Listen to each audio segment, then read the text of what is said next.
થોડા સમય અગાઉ ગુજરાત વિધાનસભામાં ગુજરાતના અનેક એવા લોક સાહિત્યકાર તેની સાથે જે કલાકારોને બોલાવવામાં આવ્યા હતા, પરંતુ ઠાકોર સમાજના વિક્રમ ઠાકોરની અવગણના કરવામાં આવી હતી ને તે બાદ એક નવો જ વિવાદ સામે આવ્યો હતો।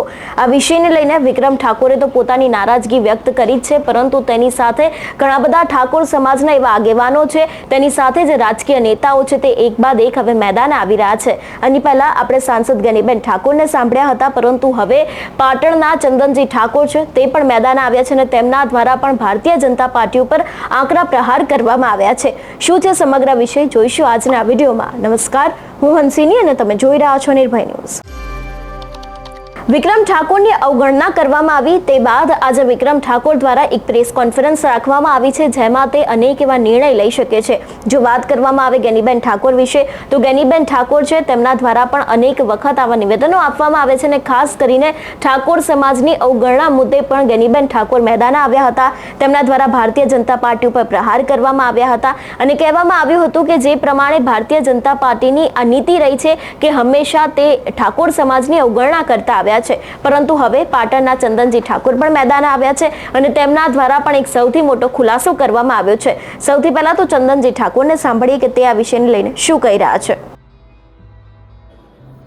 ગુજરાત વિધાનસભા દ્વારા ગઈકાલે જે ગુજરાતના કલાકારોનું જે સન્માન કરવામાં આવ્યું, તેમાં અમારા જાણીતા પ્રખ્યાત અને સમગ્ર ગુજરાતમાં જેનું નામ રોશન છે એવા વિક્રમ ઠાકોર, રોહિત ઠાકોર, બેચરજી ઠાકોર, અશોક ઠાકોર, તેજલ ઠાકોર, શિલ્પા ઠાકોર, અનેક કલાકારોનું કોઈ ઠાકોર કોમ્યુનિટીમાંથી એક પણ કલાકારનું સન્માન કરવામાં આવ્યું નહીં। એ ભારતીય જનતા પાર્ટી દ્વારા જે કરવામાં આવ્યું તે ખરેખર સરહદ તો અન્યાય છે, ઠાકોર સમાજ ઉપરનો જે અન્યાય છે।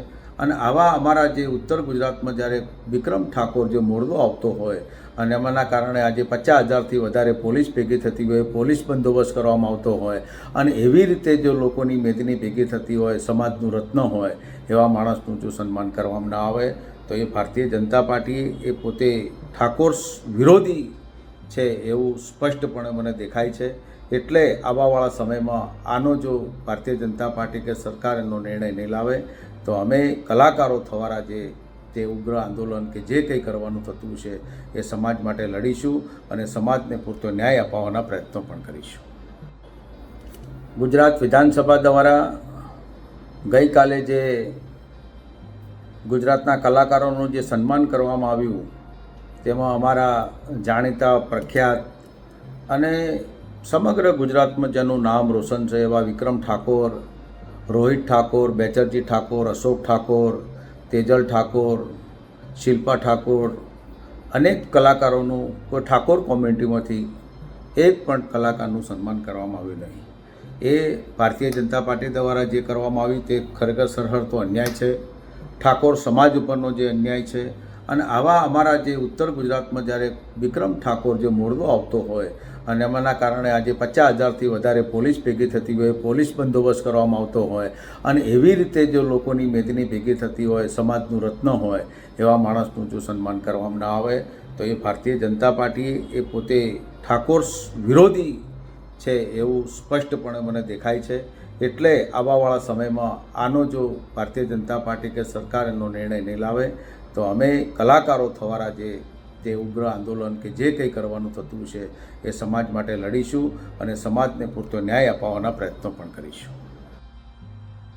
જે પ્રમાણે અત્યારે હાલ એક બાદ એક રાજકીય નેતાઓ હોય કે પછી ઠાકોર સમાજના આગેવાનો હોય તે મેદાને આવી રહ્યા છે। જો વિક્રમ ઠાકોર વિશેની વાત કરવામાં આવે તો વિક્રમ ઠાકોરે પણ પોતાના સોશિયલ મીડિયાના મારફતે કહ્યું હતું કે સરકાર દ્વારા મારી અવગણના કરવામાં આવી છે। એટલું જ નહીં, તે જ સમયે બનાસકાંઠાના નવગણજી ઠાકોર છે તેમનું પણ એક નિવેદન સામે આવ્યું હતું અને તેમના દ્વારા પણ કહેવામાં આવ્યું હતું કે ઠાકોર સમાજની જે અવગણના કરવામાં આવી છે તે હવે ક્યારેય ચલાવી લેવામાં આવશે નહીં। એટલે અત્યારે હાલ સાંસદ ગેનીબેન ઠાકોર મેદાને આવ્યા છે, પાટણના ચંદનજી ઠાકોર મેદાને આવ્યા છે અને ખાસ કરીને બનાસકાંઠાના નવગણજી ઠાકોર છે તે પણ એક બાદ એક અનેક એવા લોકો છે જે લોકો મેદાને આવી રહ્યા છે। જો કે હવે આજે જોવાનું રહેશે કે વિક્રમ ઠાકોર દ્વારા કોઈ નવો નિર્ણય લેવામાં આવશે કે કેમ, તેની સાથે જ સરકારને કોઈ ચીમકી આપવામાં આવશે કે કેમ, તે પણ હવે આગામી સમયમાં જોવાનું રહેશે। તમારું શું માનવું છે આ વિષયને લઈને અમને કમેન્ટ કરીને ચોક્કસથી જણાવજો। તેની સાથે જ મારી ચેનલ નિર્ભય ન્યૂઝને લાઇક, શેર અને સબસ્ક્રાઇબ કરવાનું ભૂલશો નહીં। નમસ્કાર।